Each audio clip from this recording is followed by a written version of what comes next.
क्या हार्दिक पांड्या की टी20 कप्तानी रोहित शर्मा की टी20 कप्तानी से बेहतर है?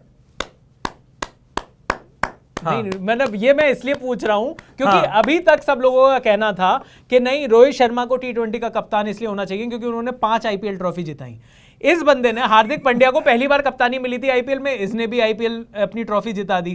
तो अगर सिर्फ वही यार्डस्टिक था, पर क्या मैं मतलब सीधा सीधा सवाल यह है कि क्या हार्दिक पांड्या की कप्तानी में वो चीजें देखने को मिल रही हैं जो रोहित शर्मा की कप्तानी में देखने को नहीं मिल रही थी? डेफिनेटली बहुत बड़ी हाँ, क्योंकि हार्दिक पांड्या जो कर रहे हैं वो भैया ऐसा लग रहा था कि रोहित शर्मा इतने ज्यादा कंजर्वेटिव होके सोच रहे थे कि, और एक होता है ना कि आप ज्यादा बड़े पोजीशन पे पहुंच जाते, फिर आपको लगता है यार बना के रखनी है सबसे, सबको साथ लेके चलना है, किसी के बारे में गलत नहीं बोल सकते हम। हार्दिक पांड्या लेकिन वो कह रहे कि अरे आज मैं करके आया, आज मैं तेरे से भी कराएगा, तू कुछ नहीं करेगा, मैं तेरे को बाहर फेंक के आएगा। और लोगों का कहना था कि हार्दिक पांड्या ने ये वाली जो टीम चुनी, तो कई लोगों का मानना था कि शायद संजू सैमसन को नहीं चुना तो ये हार्दिक पांड्या ने बड़ा गलत किया। हाँ। और दीपक हुडा की जगह भी संजू सैमसन को लिया जा सकता था, क्योंकि ऑलरेडी टीम के पास 5 की जगह 6 बॉलिंग ऑप्शन थे। आपके पास 3 फास्ट बॉलर थे, आपके पास 1 युजवेंद्र चहल थे, आपके पास वॉशिंगटन सुंदर थे, आपके पास हार्दिक पांड्या थे, तो आपके पास बॉलिंग ऑप्शन पूरे थे।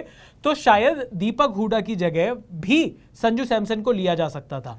लेकिन जो खबर आई वो ये भी थी कि हार्दिक पांड्या के गले में काफी खिंचाव था, जिस वजह से स्टिफनेस थी, जिस वजह से हार्दिक पांड्या ने बॉलिंग ही नहीं करी। तो वहां पर हो सकता है शायद इस वजह से उन्होंने एक कॉल ये लिया हो कि उन्होंने दीपक हुडा को वो करा अपने पास रखता हूं। एडिशनल बॉलर उनके पास था। ये रोहित शर्मा के पास भी था एडिशनल बॉलर बहुत टाइम से। ये बॉलर दीपक हुडा की बैटिंग के अलावा दीपक हुडा की बॉलिंग का ऑप्शन रोहित शर्मा के पास भी था बहुत टाइम से। पर क्या रोहित शर्मा ने वो एक्सप्लोर किया था? रोहित शर्मा को जाके बताया था किसी ने कि उनके पास ये ऑप्शन है? क्या पता उनको पता ही ना हो। हाँ। उनको लग रहा हो कि हाँ ये कौन है। तो उस हिसाब से तो अभिषेक, दीपक तुम बॉलिंग डालते हो? सर हाँ। कर सकता हूँ, हाँ कर सकता हूँ। चलो जाओ, कोई बात नहीं, आप कर सकते हो, अच्छी बात है। अच्छी बात है, आप कर सकते हो। नहीं ठीक है, मैं भी कर सकता हूँ। सबको आनी चाहिए बॉलिंग। तो बॉलिंग तो लाइफ स्किल है। पर मैं आपको दूंगा नहीं बॉलिंग। आपको स्विंग आती है? हाँ कोई बात नहीं, बड़ी अच्छी बात है, अच्छी बात है। मैं 4 भी डाल लेता हूँ।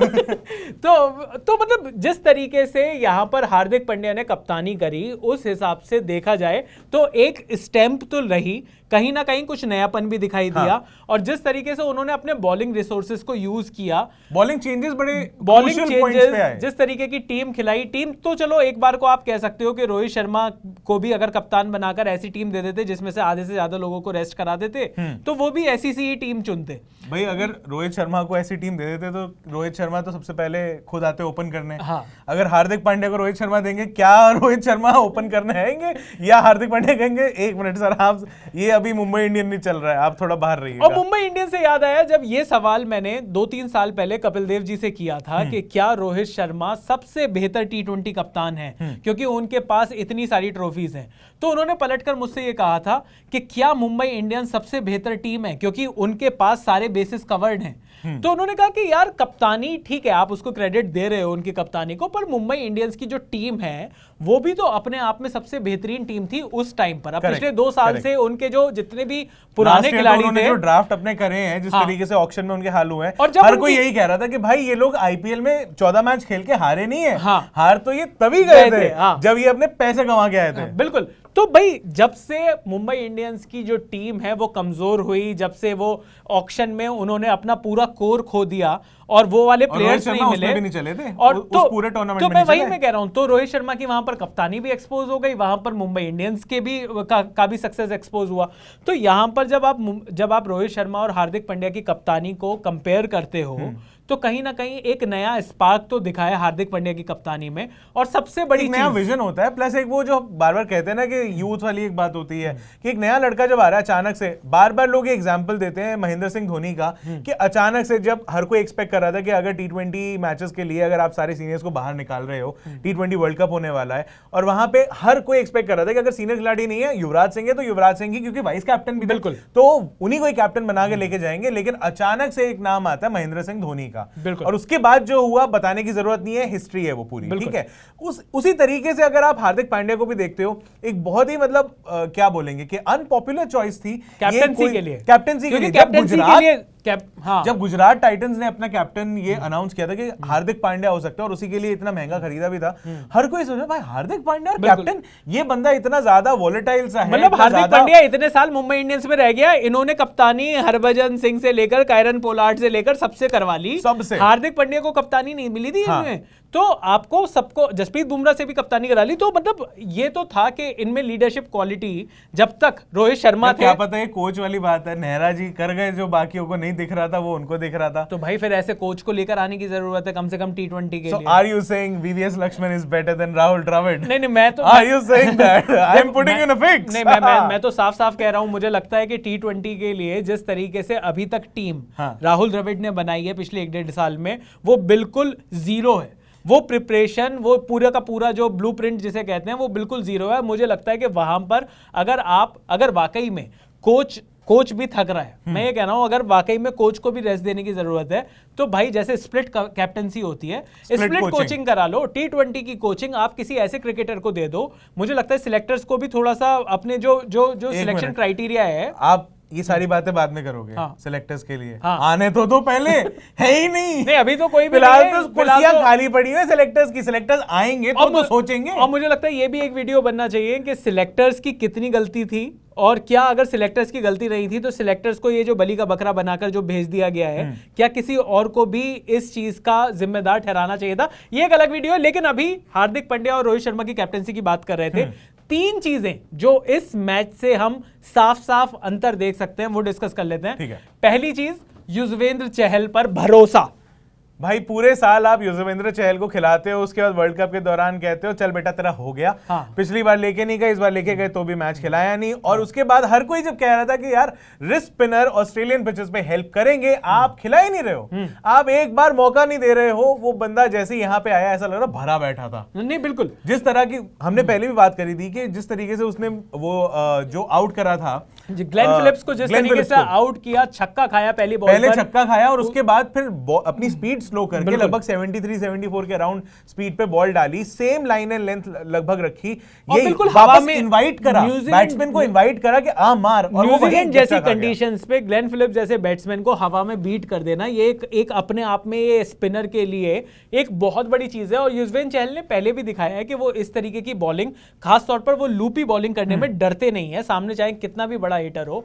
वहां पर युजवेंद्र चहल पर भरोसा दिया, और वहां पर युजवेंद्र चहल ने कारनामा भी कर दिखाया। तो जो चीज थी कि जो शायद युजवेंद्र चहल को जो भरोसा नहीं मिल पा रहा था पिछले कप्तान से, जिस तरीके से, क्योंकि उनको क्लियरली लग रहा है ये तो उनको लेकर गए आपने उनको किसी भी, आपको लग रहा है कि अश्विन को आपने इसलिए खिला लिया क्योंकि अश्विन की बैटिंग उनसे बेटर है। हाँ। तो मतलब आपने जो बंदे का जो मेन जो उसका, जिस वजह से किसी स्पिनर को खिलाया जाता है, इतनी डिफेंसिव बॉलिंग, और मुझे लगता है कि वही अप्रोच की भी प्रॉब्लम है। अगर आप सिर्फ और सिर्फ उन बॉलर्स को खिलाना चाहते हो, के बदले भी आप उसको रख सकते थे, लेकिन वही बात है कि आप इतना ज्यादा, वो आपकी स्ट्रैटेजी इतनी खराब थी, आपको लगे जा रहा था कि यार नंबर 7 नंबर 8 पे मेरे को बैटिंग ऑप्शन चाहिए, क्योंकि आपको लग रहा था आपके 5 या 6 जो है वो जाएंगे ही जाएंगे, और नंबर 7 और नंबर 8 पर आपको बैटिंग तब चाहिए जब आप शुरुआत में एग्रेसिव अप्रोच ले रहे हो, कभी आप चलोगे कभी नहीं चलोगे। अगर यही अप्रोच लेनी थी जिसमें आपको पहले पावर प्ले में 30-35 रन बनाने थे, तो भैया आप ये छोड़ना था, पहला ओवर मेडन छोड़ना, तो आप ये रिस्क भी ले लेते ना यार कि 7वें नंबर पर आपकी बैटिंग खत्म हो गई। मतलब आप इस तरीके से कर लेते, नहीं करते कुछ ना, कुछ तो अलग करते। किया, देख लो उसके बाद हालत। तो युजवेंद्र चहल को कहा कि नहीं, पानी नहीं, आप बॉल भी से भी काम कर सकते हो। उनको बॉल दिखाई गई, उन्होंने कहा ओ भाई इससे तो बहुत कुछ किया जा सकता है, और भाई ने किया जिस तरीके से। उन्होंने बॉल देख के ये मुझे कुछ देख के याद आ रहा है, मेरे को कुछ याद आ रहा है। वो करण अर्जुन वाला सीन नहीं था, वो चूड़ियां वूड़ियां देखकर वो बॉल देखकर मैं तो कुछ करता था इस बॉल से, तो करके दिखाया युजवेंद्र चहल ने। तो वो जो कप्तान ने जो कॉन्फिडेंस दिया, जिस तरीके से वो फिंगर स्पिनर, अभी भी देखिए युजवेंद्र चहल के अलावा अगर आप देखो तो बहुत सारे ऑप्शंस नहीं है। बिश्नोई का एक ऑप्शन है, उनको एशिया कप में एक मैच में वो दिया मौका, बढ़िया परफॉर्मेंस दी, उसके बाद उन्होंने ड्रॉप कर दिया गया। उनको मतलब जिस तरीके से यार दिक्कत यही है ना। हाँ। आपसे बोला था आप खेलो, हाँ। आप अच्छा कैसे खेल गए? हाँ। हमें तो गंदा चाहिए। हाँ, हमें तो पुराने वालों को वापस, आपको सिर्फ इसलिए खिलाया जा रहा था क्योंकि बाकी लोग वर टेकिंग रेस्ट। ये क्या मतलब होता है कि आप पाकिस्तान के खिलाफ एक इतने इंपॉर्टेंट मैच के अंदर आप अच्छी परफॉर्मेंस दे रहे हो, आप विकेट निकाल रहे हो। आप तो हमारा जो प्लान है, जो एक साल से सोचा हुआ है हमने प्लान, वो गड़बड़ा जाएगा। हमें हारना था। हम गड़बड़ा जाएगा वो प्लान, ऐसे थोड़ी करते हैं। तो वो प्लान अगर गड़बड़ाए नहीं तो आपने इस तरीके की परफॉर्मेंस दी, तो युजवेंद्र चहल ने जिस तरीके की परफॉर्मेंस दी और जिस तरीके से फिंगर स्पिनर पर भरोसा तोड़कर रिस्ट स्पिनर को जिस तरीके से खिलाया गया, मुझे लगता है एक ये बहुत बड़ा चेंज था। दूसरे अगर मैं चेंज की बात करूं जो हार्दिक पांड्या की कप्तानी में देखने को मिला, वो है सूर्य कुमार यादव को नंबर 3 पर भेजने का। वो इसीलिए हो पाया क्योंकि यहाँ पे विराट कोहली नहीं थे। लेकिन अगर कोई कंजर्वेटिव कप्तान होता अभी, अगर ये हार्दिक पांड्या ना होता, अब ये एक तारीफ की चीज है कि अगर वो नंबर 4 पर बैटिंग करते आ रहे हैं लगातार कि भाई 1 2 3 आपका सेट है, केएल, रोहित और विराट, तो नंबर 4 पे आपको सूर्य कुमार यादव की जगह मिल रही थी। लेकिन हम लगातार कह रहे हैं कि नंबर 3 और नंबर 4 पर ही सूर्य कुमार यादव और दीपक हुड्डा, ये लोग अपनी अपनी जगहों पर अच्छा परफॉर्म कर रहे थे। कम से कम ये नहीं हुआ यहाँ पे कि उन्होंने कहा मैं रिपीट करेगा, यहाँ पे मैं नंबर 3 पे किसी और को रैंडमली भेज दूंगा, मेरे को फर्क नहीं पड़ता। सूर्य कुमार यादव को तो नंबर 4 ही खेलना है ना, जब विराट कोहली और सारे खिलाड़ी वो तो नंबर 4 पे अच्छा खेल रहा था, तो गलती से अगर उसे ऊपर अब दी ऑर्डर अगर भेज दिया, वो तो गंदा कर देगा। तो T20 के लिए सब लोग ये कहते हैं कि जो बेस्ट स्पॉट है, एक सिर्फ 120 बॉलों का खेल है, तो आपने जो बेस्ट बैट्समैन है उसको आपको शुरुआत में भेजना होगा ताकि वो ज्यादा से ज्यादा बॉल्स को यूटिलाइज कर सके। शायद कमी यही थी, जो सबसे बड़ी कमी थी, जो सबसे बड़ा फेलियर टीम इंडिया का रहा, वो ये कि रोहित, राहुल और विराट में सिर्फ 2 लोगों की ही जगह बनती दिख रही थी।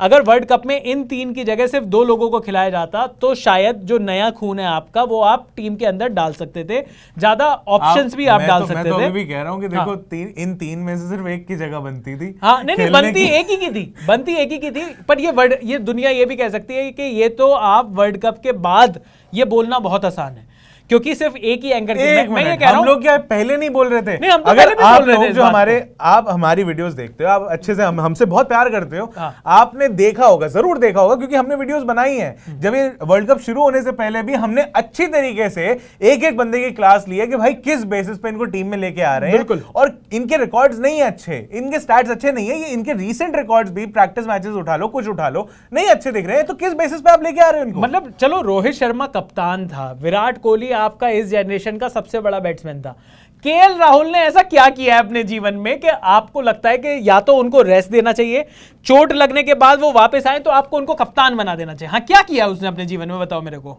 इस टीम में वो वाइस कैप्टन था। हाँ, इम्यूनिटी, मैं वही तो डिप्लोमेटिक इम्यूनिटी मिल गई है। अब ये आदमी 100 खून माफ है, उनको अलग इम्यूनिटी दी हुई है। भाई वो बंदा अपनी चोट से वापस आता है, जो आपने कप्तान अनाउंस कर रखा है, उसे बीच सीजन में, मतलब शिखर धवन भी सोच रहा होगा कि भाई या तो मत बनाते।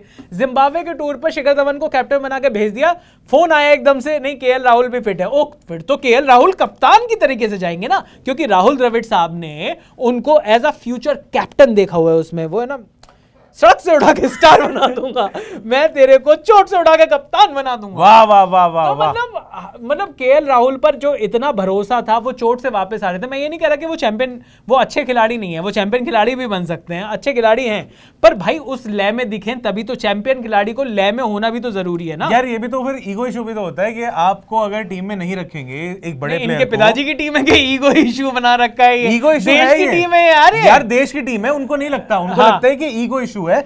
क्या मतलब है कि इतने सीनियर, इतने फैंटास्टिक प्लेयर को उठा के, मैच विनर जो अपने दिन अगर वो चल जाए तो वो मैच पलट के रख दे। ऐसा कौन सा खिलाड़ी है? ऐसे प्लेयर को आप कह रहे हो कि वो डोमेस्टिक क्रिकेट खेले? अच्छा, मैं अभी तक एक चीज नहीं समझ पाया। सैयद मुश्ताक अली ट्रॉफी खेले, वो रणजी ट्रॉफी खेले? मैं यार एक चीज नहीं समझ पाया, ऐसा विजय हजारे ट्रॉफी खेले? ऐसा कौन सा खिलाड़ी है जो अपने दिन पर अगर चल जाए और फिर भी मैच हार जाते हैं? मतलब कोई सी भी टीम। सूर्य कुमार यादव। ये तो हर खिलाड़ी के लिए ही होगा ना। India versus south Africa world cup, अपने दिन पर चल जाए सूर्य कुमार यादव चले, लेकिन और कोई नहीं चला, तो अगर वो चल भी जाते हैं तो ऐसा जरूरी नहीं है कि मैच जीत जाओ। सूर्य कुमार यादव चले लेकिन फिर भी मैच हारे, तो ये लॉजिक बिल्कुल फ्लॉड है, मैं तो कह रहा हूं फ्रॉड है। पर चलिए, अच्छी बात ये हुई कि हार्दिक पांड्या की कप्तानी में हमें देखने को मिला कि सूर्य कुमार यादव को T20 में नंबर 3 पर भेजा गया, जो कि एक बहुत ही सॉलिड जगह है। फाड़ दिया यार अगले ने। असली जगह उनकी वहीं पर है। सेंचुरी मार रहा है यार वो आदमी। कोई पूरी टीम 80 पे 6 लेके बैठी हुई है, वो आदमी अकेला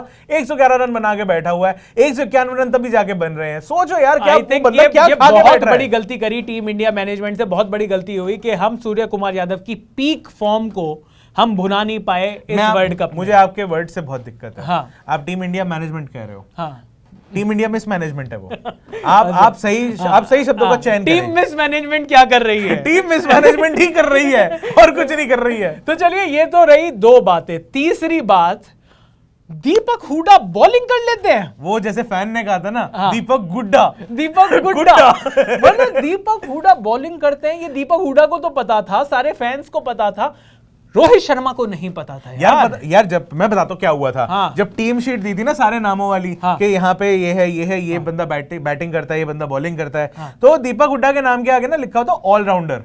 तो रोहित भाई ने कहा ऑलराउंडर क्या होता है? राउंड तो मैं भी हूँ, मतलब उन्होंने ऐसा कहा होगा, राउंडर तो मैं हूँ, ये ऑलराउंडर क्या होता है? उनसे बोला कि भाई बैटिंग कर लेता है, बॉलिंग भी कर लेता है। तो उन्होंने खाली बैटिंग सुन लिया। कहते ऑलराउंडर तो मैं हूँ, मैं बैटिंग करता हूँ, मैं बॉलिंग कर रहा क्या? मैंने नहीं करा। तो ये भी बैटिंग करता है, कप्तानी भी कर लेता हूँ पार्ट टाइम। ठीक है, पार्ट टाइम क्या है, फुल टाइम है अब तो।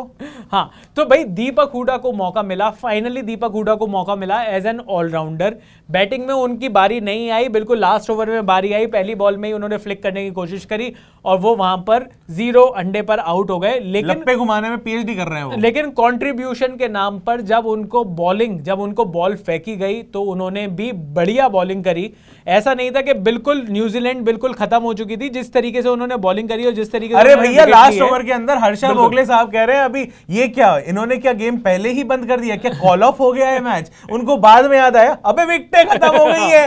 ये आदमी आगे विकेटें ले गया, पता भी नहीं चला। और डेरिल मिचेल जैसा विकेट भी उन्होंने लिया। तो ऐसा नहीं है कि सिर्फ और सिर्फ उनको लगा हो कि नंबर 9, 10, 11 को साफ कर दिया है। नहीं, सीधे उन्होंने किया तो उन्होंने 8, 9, 10 को साफ, लेकिन उसके अलावा बाकियों से भी नहीं होते ना। मैं वही कह रहा हूं, हमारी इंडियन बॉलिंग तो इतनी फेमस है कि भैया इनसे एक बार को बैट्समैन साफ करते हैं, इनसे टेल साफ नहीं होती है। बिल्कुल। तो जिस तरीके से टेल का इन्होंने सफाया किया, मैं ये कह रहा हूं कि जिस तरीके की उन्होंने बॉलिंग करी, कम से कम एक कॉन्फिडेंस दिया, फैंस को भी एक कॉन्फिडेंस मिला कि ऐसा नहीं है कि सिर्फ 5 ही लोगों को बॉलिंग आती है। मजे की बात पता क्या थी? ये पार्ट टाइम बॉलर की तरह बॉल नहीं कर रहे थे। हाँ। इनकी लाइन लेंथ में वेरिएशन थी, बार बार वेरिएशन दिखा रहे थे। कभी ऑफ स्टंप के पास, कभी ऑफ स्टंप से भी दूसरे 5वें स्टंप पर अगर बात करें, वहां पे भी बॉल डाल रहे थे बार बार। कभी यॉर्कर लेंथ आ रही थी, कभी आपको थोड़ा छोटे टप्पे पे आ रही थी। तो ये सारी वेरिएशन जो थी, और ईश सोडी को उन्होंने स्टंप कराया। बॉल अगर आपने बॉल पे रेवोल्यूशन देखे तो रेवोल्यूशन दे रहे थे वो। डेफिनेटली वो फ्लाइट एक जो थी, जो एक स्पिनर के लिए जरूरी होती है बॉल को स्पिन कराने के लिए, इस पिच पे स्पिनर्स को हेल्प मिल रही थी, बॉल स्पिन ज्यादा कर रही थी, इन्होंने वो रेवोल्यूशन दी एक्स्ट्रा। इसका मतलब ये कैपेबिलिटी रखते हैं एक अच्छे स्पिनर वाली। बिल्कुल। तो कम से कम हार्दिक पांड्या ने पहले मैच में, खासतौर पर न्यूजीलैंड के अगेंस्ट, ये पहले T20 में, उससे पहले भी वो आयरलैंड वगैरह में कप्तानी कर चुके हैं। तब तो लोगों को लगा था कि सामने छोटी टीम है, तो आयरलैंड तो हार्दिक की कप्तानी को क्या ही रेट किया जाए। तो हार्दिक की कप्तानी हमने अभी तक पूरे आईपीएल में देखी। यहाँ तो पूरे विलियमसन सब इनके मामे चाचा सब बैठे थे यहाँ तो यहाँ पर हमने हार्दिक पांड्या की कप्तानी हमने पूरे आईपीएल में देख ली कि कैसे एक ऐसी टीम जो पेपर पर सबसे कमजोर लग रही थी, उसको उन्होंने अच्छी तरीके से वो जिताया। और मतलब वो ट्रॉफी जिता दी। अगर आप पूरी वो टीम पढ़ के देखते हो, ऐसा लगता है अभी भी कमजोर लगती है, अभी भी कमजोर लगती है वो टीम। उसके अलावा जब वो आयरलैंड गए, वहां पर उन्होंने मैच जिताया। और अब जब न्यूजीलैंड के अगेंस्ट T20 हुआ, और जिसमें न्यूजीलैंड पूरी फुल फ्लेज्ड पूरी टीम खेल रही थी, सिवाय एक बॉलर के ट्रेंट बोल्ट के, जो कि ऑलरेडी न्यूजीलैंड के कमिटमेंट्स की वजह से वो वहां पर नहीं है। सऊदी भी तो है ना, मैं वही खिलाड़ी थोड़ी खिला रहे हैं। पूरी न्यूजीलैंड की टीम थी, और जिसके हमारी एक बार को आप कह सकते हैं कि इंडिया ए टीम गई हुई थी। मतलब वो जो भाई ये इंडिया ए से ही खिलवाया करो ना, पूरा वर्ल्ड कप भी इंडिया ए से ही खिलवाया करो प्लीज। इसी टीम के साथ तो तभी तो हार्दिक पांड्या ने कहा था कि भाई हम तो 2-3 टीमें निकाल लेंगे, सीनियर टीम को छोड़ दो, बाकी हम दोनों टीमें अच्छी कर लेंगे। सीनियर टीम को आप सिर्फ टेस्ट मैच में खिलवाइए, वहां पर भी अलग मसले हैं, वहां पर भी अलग चीजें पता चलेंगी। तो खैर, हार्दिक पांड्या और रोहित शर्मा की कप्तानी में हमें तो ये 3 बड़ी चीजें दिखाई दी। और एक चीज जो सबसे बड़ी चीज निकल कर आई वो ये कि हार्दिक पांड्या शायद T20 फॉर्मेट के हिसाब से 2022 में जिस तरीके का T20 फॉर्मेट है, उस हिसाब से रोहित शर्मा से बेटर कप्तानी करते हुए दिखे।